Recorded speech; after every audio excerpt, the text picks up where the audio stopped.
Hey everybody, welcome back to the channel. More Birthright coverage here as we're working our way through the random events that can happen when you're running your domain. So this will be part 2 of 3. Today we're going to start with diplomatic matter and continue onward. So here you have an ambassador from another kingdom who wants to discuss an alliance, trade issue, or some other matter of mutual concern, or just some other matter, period. The DM who wishes to talk to the PC and the importance of the issue to the character, the DM will decide that. Diplomacy could involve threats, browbeating, delicate affairs, etc. So really, it's whatever the DM wants to get creative with and present to the player. Now, if the player wishes to conduct them personally, the negotiations personally, in other words, roleplay, they have to spend an action to do so. Now, if they dictate it to a response, then, it could be a trusted advisor, a lieutenant, or something like that. But then they're going to have to wait for the response. It does free up that action for maybe other more important things. But again, you're not handling it yourself, so it's going to be up to a couple different factors there. So could be done intentionally, right, if you're wanting to snub a foreign ambassador, something like that. But again, there are times where that certainly can backfire and then lead to unintended consequences. So again, this is a fun one where, depending on the player's response, the DM certainly gets to exercise some fun creativity there. So and these random events don't always have to be this like major world shaking thing. So even something subtle like a small diplomatic matter, though, could have fun and unintended consequences, and whether they're short term or long term. So again, really up to the DM to be creative with that and work it in to the game and the campaign. Now, corruption or crime is a fun one. The region's followers are caught in dishonest dealings. Uh-oh. Corruption is common in developed provinces in which a ruler, so let's continue on here, has only a low law holding, right? So that should be a fun one for those provinces where you just don't either own all the law or maybe have minimal law, or there's contested law, right? In a temple, corruption might involve an ambitious underling selling church property for their own gains. Could be guild assets, if you have like an employee of the guild, etc. So there's so many different things. Corruption directly affects a region's treasury. The gold production of the affected holding or province is lowered by D3 gold bars until the region responds successfully.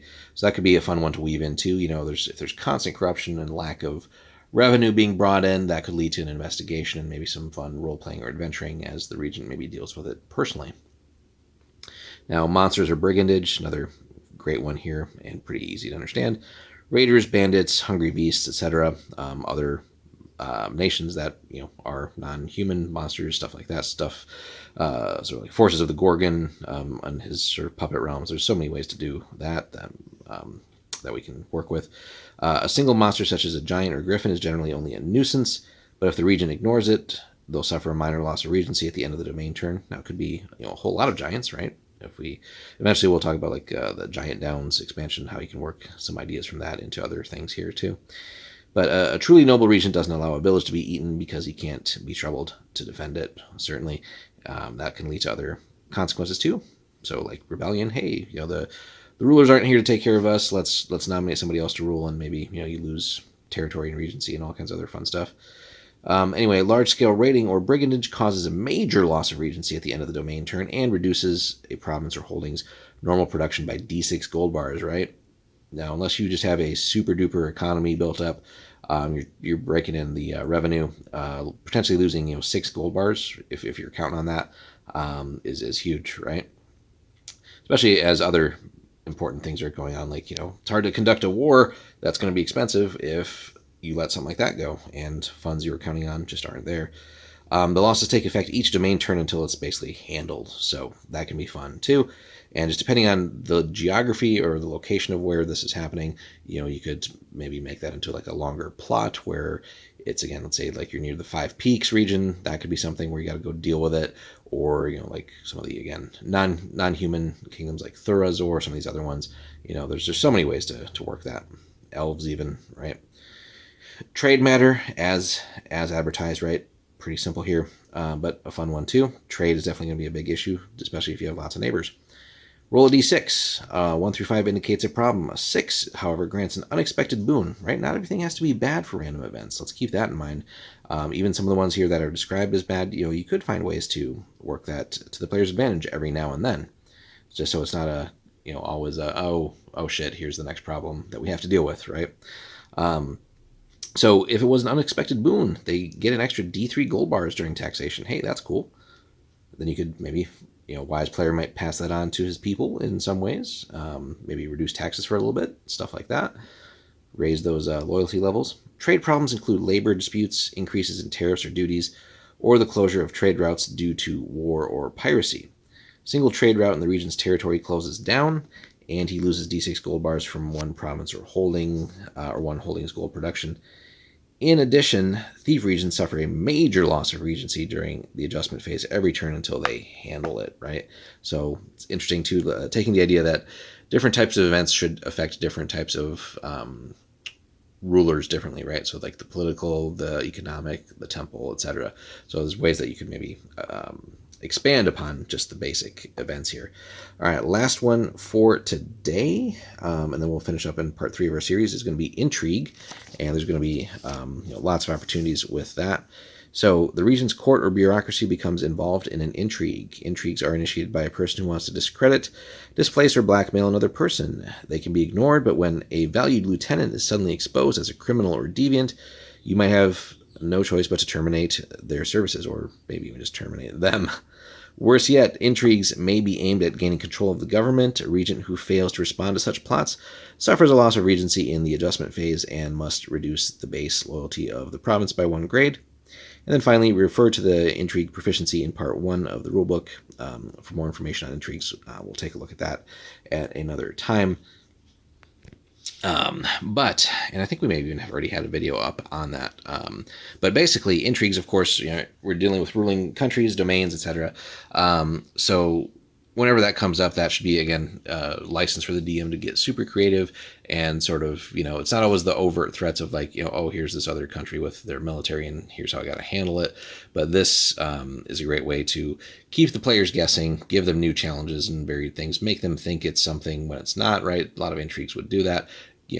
Trying to maybe discredit a valued lieutenant, get them out of the way, and then make it easier to get at the region, or just so many different ways that you could work that, right? If you role play this up for your domain, and you have a list of like named like people who are helping you run the country, lieutenants, advisors, ministers, etc. Ways to then sort of deal with them by another party, causing an intrigue. There's you have that level sort of to rule the realm on as well and deal with these challenges. So the intrigue level really should be something that's played up just in general, but it doesn't always have to be like a major event like this. But there's just little minor intrigues and then something more along these lines. But giving the player something to guess at and have to deal with sort of the unseen enemy and maybe trying to uncover plots. But maybe sometimes they just kind of go in dead ends. You leave it alone for a while and then it comes back. And keeps the players guessing, maybe keeps them chasing this hidden enemy, and just really adds some nice tension overall to the campaign. So intrigue is definitely a fun one when it comes up, and so certainly have for the DM well worth having some things like a good set of types of intrigues as well thought up to not just make it the same thing, right? And that just applies to all these random events in general, right? It shouldn't be the exact same thing happening all the time, right? So like, again, if it's trade matters, right? And the player happens to get this twice in a row, well, it could be part of like the ongoing trade dispute from the first time, but it shouldn't just always, like if the player handles the issue really well, it shouldn't just come up again and like, oh, you just fixed this last month or last domain turn, now you got to deal with it again. It's the exact same thing.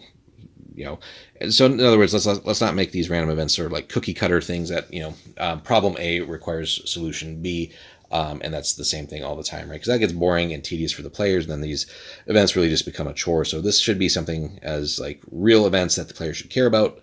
It should be presented as such and give them real challenges to deal with, right? Now, if they put in sort of half-ass efforts to deal with them with the problems, by all means, play up the consequences for them. But if they're making a good effort to deal with these, and you're keeping it fresh and exciting, then this should be a fun component. One of the risks of running a domain is, random stuff happens. How do we deal with it? So some thoughts there to let marinate as you apply this in your campaigns. And we'll finish up with part 3 very soon. But drop us a comment, guys, like, subscribe. We'll have more Birthright for you soon.